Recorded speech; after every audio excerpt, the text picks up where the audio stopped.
A reading from the Gospel of Matthew. Then Jesus called the crowd to him and said to them, "Listen and understand. It is not what goes into the mouth that defiles a person, but it is what comes out of the mouth that defiles." Then the disciples approached and said to Jesus, "Do you know that the Pharisees took offense when they heard what you said?" Jesus answered, "Every plant that my heavenly Father has not planted will be uprooted. Let them alone. They are blind guides of the blind. And if one blind person guides another, both will fall into a pit." But Peter said to Jesus, "Explain this parable to us." Then Jesus said, "Are you also still without understanding? Do you not see that whatever goes into the mouth enters the stomach and goes out into the sewer? But what comes out of the mouth proceeds from the heart, and this is what defiles. For out of the heart come evil intentions, murder, adultery, fornication, theft, false witness, slander.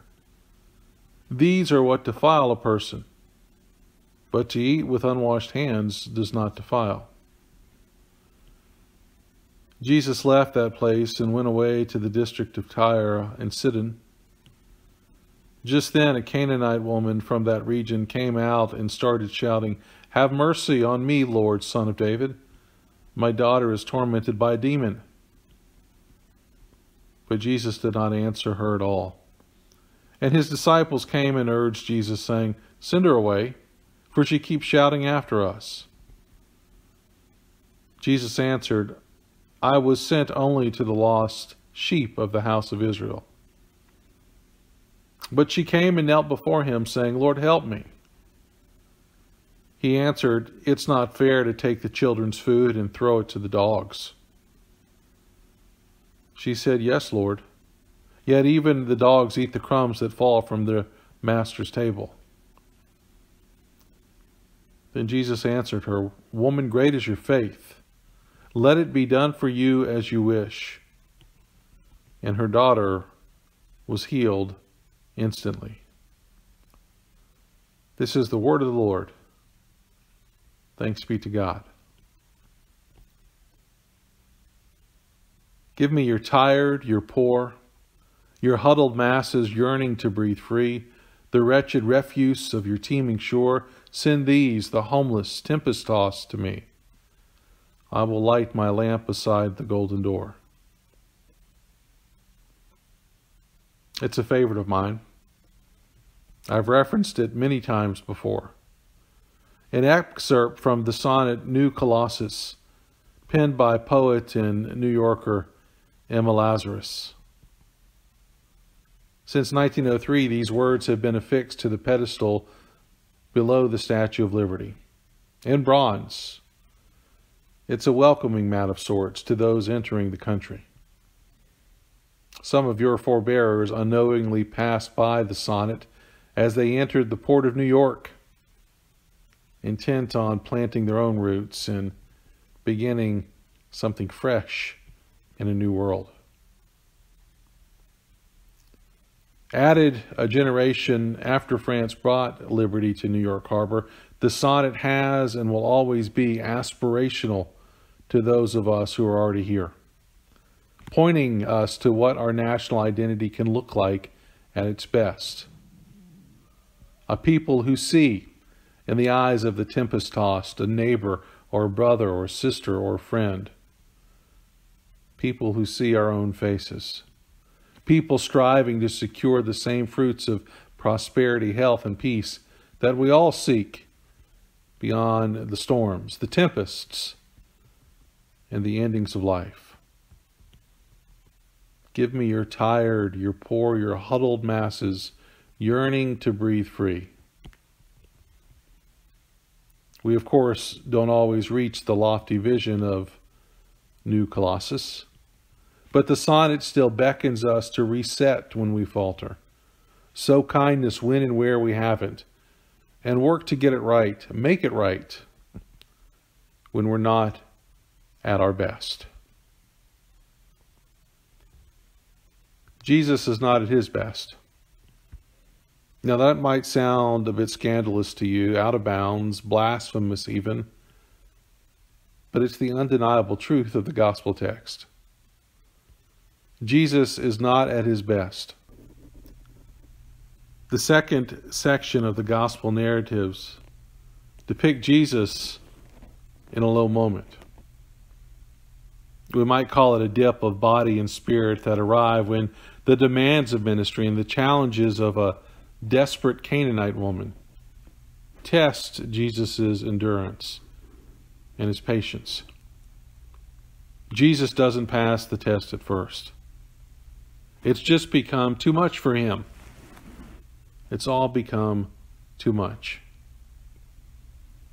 He's tired, I suppose. And by tired, I don't mean a little drowsiness after a fitful night of sleep. I'm talking about bone-deep exhaustion. For starters, Jesus has been ministering to hungry crowds on the lakeshore. We've heard that in previous weeks. Then he cares for Peter and the rest of the disciples as they're being tossed around on the stormy sea. When the weather calms, Jesus must deal with mounting pressure from scribes and Pharisees who keep trying to entrap him, discredit him with a misstatement or an ill-timed omission of the law's requirements. With all this pressure building around him, Jesus must deal with the crowds and the disciples who seek further understanding. Insight into why Jesus doesn't seem too concerned about defiling himself with dirty hands and unkosher dining practices. They seek insight into why he's willing to challenge the enforcers of the law without fear of retaliation. And with this quest for insight, Jesus delivers. Jesus delivers the wisdom that everyone is looking for. He says to them, the evil that arises in the heart and exits through the mouth defiles, not the dirt under your nails. These are good words from the teacher. But let's be honest, the toil of ministry now has Jesus dragging. It's a blistering pace for ministry. We can see that. There's no room left in the tank. And so it seems a trip to Tyre and Sidon might do the trick. Jesus needs some time away. And he goes to a place we might call Edisto or Hilton Head in our own context. He's traveling to the coast, outside of the geographical boundaries of Judaism, with only a few of his students in tow. Jesus only has one task on the agenda: recharge his batteries, take it easy. Now, most of his students have been sent elsewhere to complete some ministry assignments while Jesus is away. Translation, they're occupied. And the crowds don't follow either because it's just too far to travel. The cell phone and laptop are back south in the camp. So finally, Jesus can rest. He can pray and meditate, enjoy the sun in space. Or so he thinks.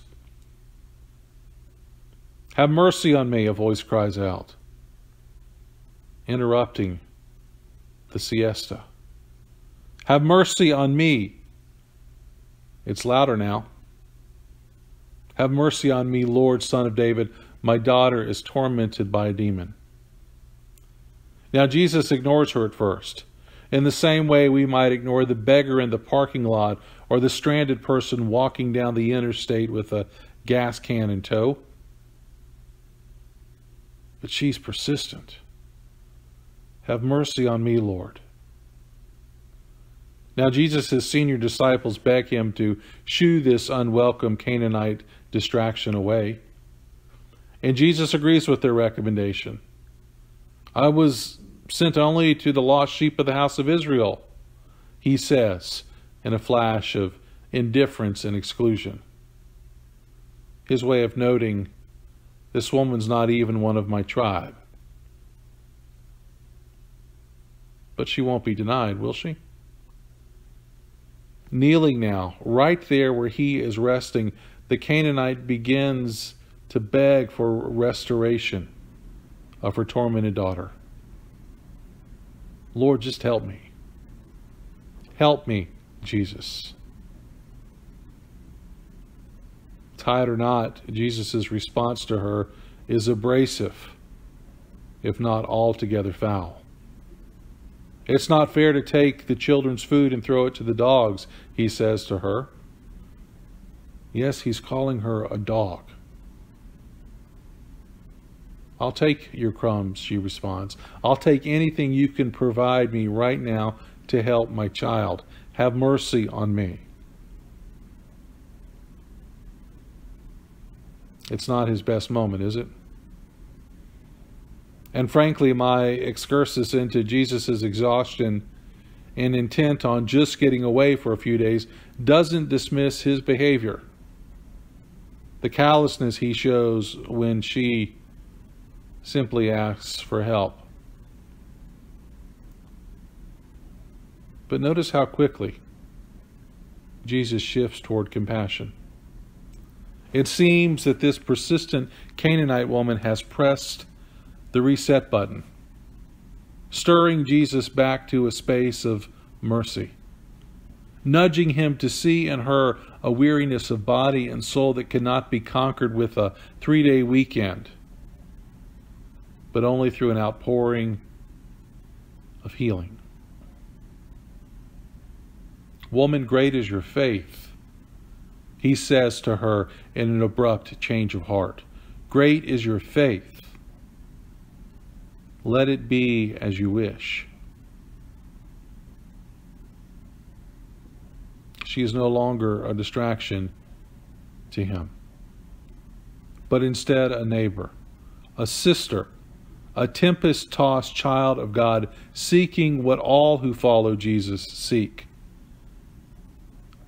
prosperity, health, insight, peace beyond the storms and endings of life. Woman, great is your faith.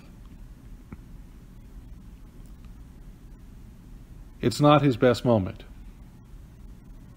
but it's a bold one for her.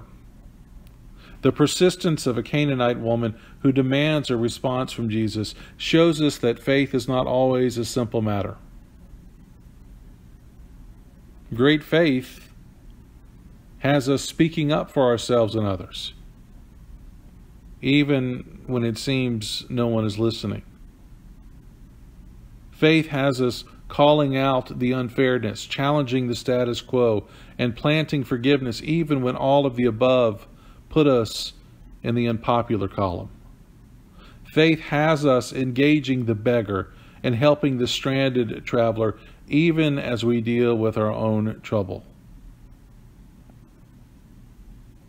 Great faith has the people of God pulling us up to the table, even when we're not quite sure if we deserve the scraps. Great faith is always rooted in the mercy of God, who welcomes, embraces, and restores all. Give me your tired, your poor, your huddled masses yearning to breathe free, the wretched refuse of your teeming shore. Send these, the homeless, tempest-tossed, to me. I lift my lamp beside the golden door. Amen.